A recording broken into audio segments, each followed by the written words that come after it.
અનો શું આ મારે તો ખાલી પાણી જ પીવું હતું તો તેનું શું આ હું તો ખાલી ખાવાનું જ પૂછતો હતો એનું શું આ હું તો ખાલી કિંમત પૂછતો એમાં પાકીટ કેમ મૂકી દો હાલે મારે રક્ષાબંધન આવે છે, રાખડી લેવાની છે, પેલા ઓફિસે છે ને એને પેલા હું પૈસા લઈ લઉં. સંજુ શું આ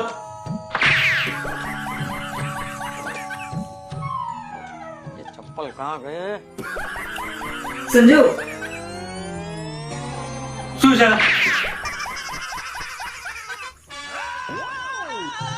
સંજુ હું શું કહું પેલા આખી વાત તો સાંભળો તમે. શું છે